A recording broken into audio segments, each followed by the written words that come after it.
ان کی زندگی کا خوبصورت شعار ہوتا ہے۔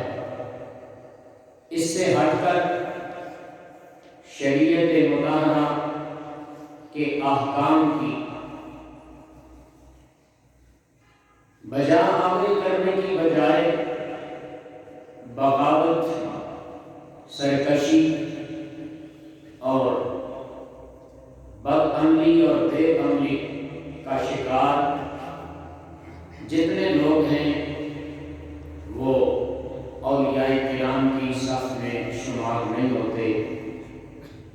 ہماری نظر قرآن پر اور نبی پاک علیہ السلام کے فرمان پر ہونی چاہیے۔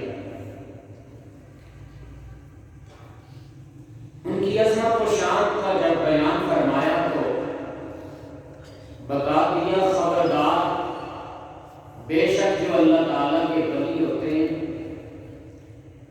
انہیں نہ کسی قسم کا خوف ہوتا ہے اور نہ ہی وہ غمگین ہوا کرتے ہیں۔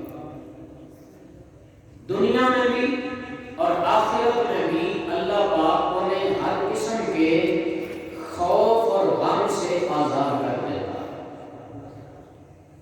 یہ ان کی شان کا بیان۔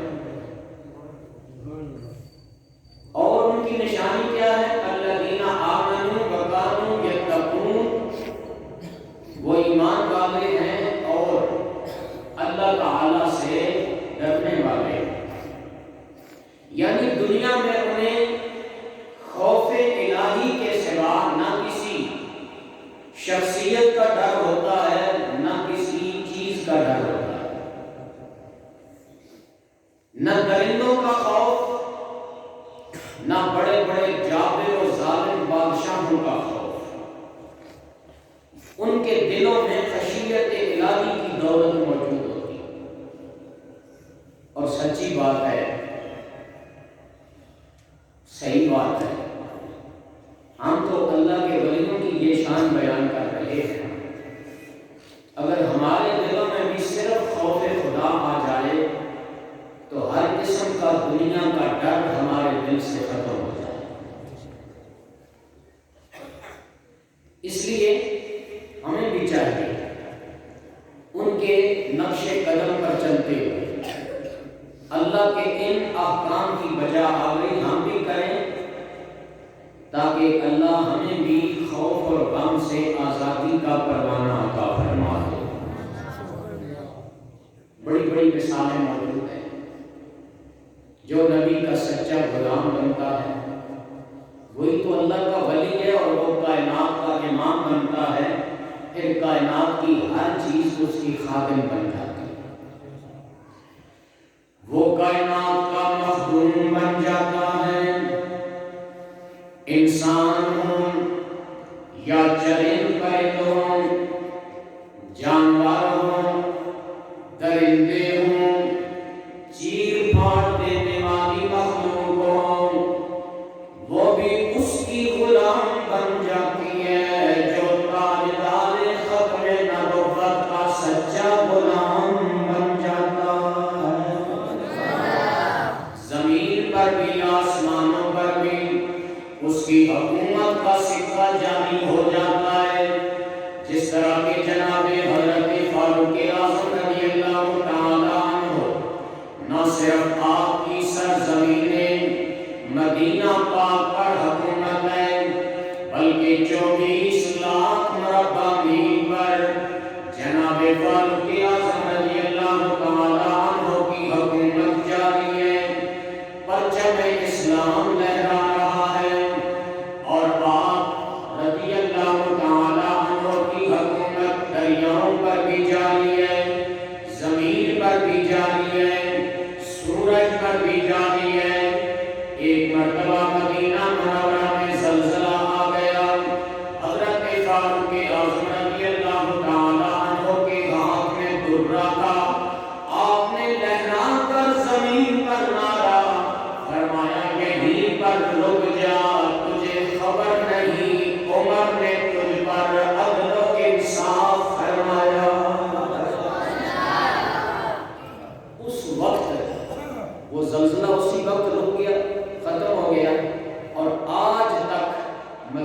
منورہ کی سرزمین پر زلزلہ نہیں آیا۔ یہ کیا ہے؟ یہ غلامی رسول کا نتیجہ۔ جہاں ظلم کا دور دورہ ہو وہاں پر زلزلے آئے۔ دریائے نیل خشک ہو گیا، لوگ آئے حضور والا جب یہ دریا خشک ہوتا ہے ہم ایک جوان خوبصورت حسن و جمال کا بہتر لڑکی کو بناؤ سنگار کر کے دریا برد کر دیتے ہیں، دریا چلنا شروع ہو جاتا ہے۔ آپ نے فرمایا وہ دور چلا گیا ہے، اب نبی کے غلام دنیا میں آ گئے ہیں، اب ضرورت نہیں ہے خوبصورت لڑکی کا حسن و جمال قربان ہو جائے، یہ ضرورت نہیں رہی۔ فرمایا نبی کے غلام کی حکومت ہے۔ آپ نے رکا لکھا، دریا کے نام رکا لکھا جا رہا۔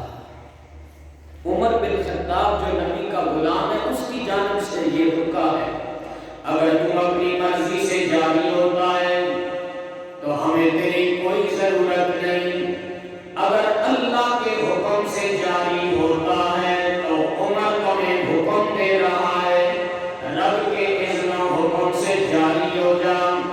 غلام مصطفیٰ فاروق اعظم کا یہ رکا دریائے نیل میں پھینکا گیا، فوراً جاری ہو گیا۔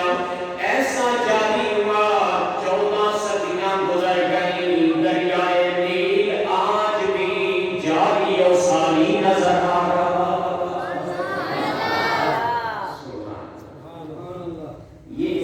یہ غلامی رسول کا نتیجہ ہے، انہی لوگوں کی یہ شان، ان کے دلوں میں اللہ کا خوف موجود ہے، دنیا میں کسی چیز کا خوف نہیں ہے۔ اسی طرح ایک قافلے سے بچھڑ جانے والے صحابی رسول ہیں، نام حضرت سفینہ ہے رضی اللہ تعالی عنہ، صحرا میں جنگل میں اکیلے ہیں، قافلے سے بچھڑ گئے ہیں، راستہ بھول گئے ہیں، جنگل میں چلتے جا رہے ہیں، جنگل کا بادشاہ شیر سامنے آ گیا، بھاڑتا ہوا آیا، چیخ و پکار کرتا ہوا آیا، اور اس ارادے کے ساتھ آگے بڑھتا آ رہا ہے کہ آج مجھے خوراک مل گئی ہے، سفینہ کو لقمہ بناؤں گا، کھا جاؤں گا، لیکن چونکہ وہ سامنے آیا، بڑھتا آ رہا ہے، جناب حضرت سفینہ پر کوئی خوف کا نام و نشان نہیں ہے۔ جب شیر نزدیک آیا سفینہ نے پکار کر کہا یا ابا الحارث انا مولا رسول اللہ، سارے کہہ دیا کرے سبحان اللہ، سارے چپ نہ بھی کرو، میں انداز وہ اختیار میں نے کیا ہے کہ آپ سارے بول کر کہا کریں سبحان اللہ، تاکہ سب کے نامہ اعمال میں 90 نیکیاں آ جایا کریں۔ ہاں چپ نہ بیٹھو، سارے آپ کو جڑا نام نہیں بولتا اس نے کو نہیں مارو، یار بول سبحان اللہ، کہ آپ نے نامہ اعمال اس 90 نیکیاں لیا۔ صحیح بات ہے، پکی بات، کچی بات نہیں ہے، اور ایسے گلا نہیں ہے۔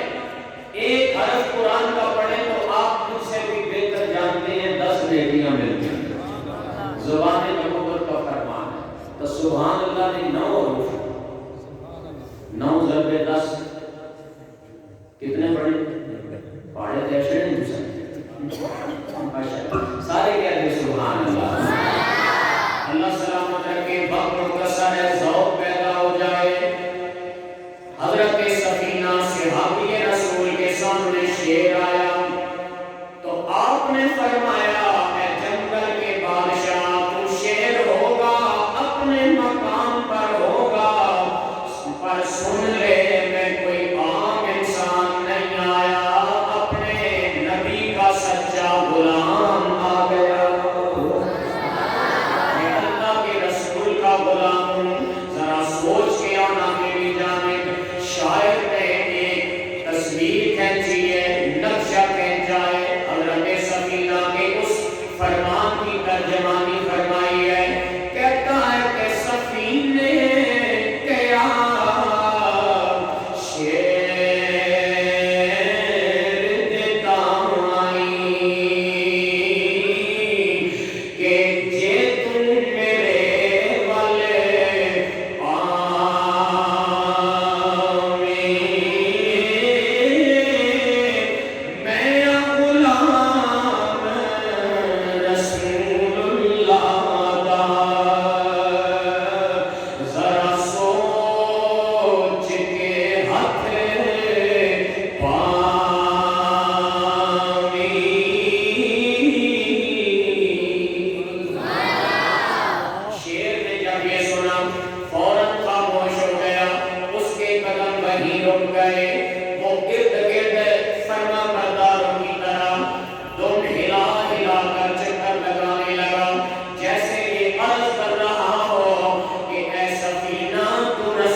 اورنگزیب عالمگیر بادشاہ جب بنا، آپ آ گئے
طرح لکھا، رکے پر کیا لکھتا ہے، کرے درویش را دربان نباید، کہ درویش نہیں ہونا چاہیے، یعنی ایک پیر کے دروازے پر دربان نہیں ہونا چاہیے، پہرے دار نہیں ہونا چاہیے۔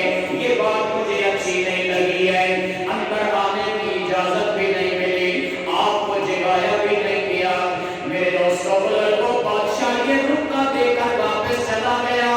حضرت میاں میر رحمت اللہ علیہ اندر بیٹھ کر سارا منظر دیکھ رہے تھے۔ جب بادشاہ واپس پلٹا، فوراً دروازہ کھولا، درویش سے فرمایا لاؤ میں کیا پیغام ہے۔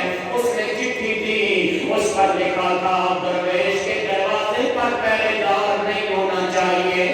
آپ نے دوسری جانب لکھ دیا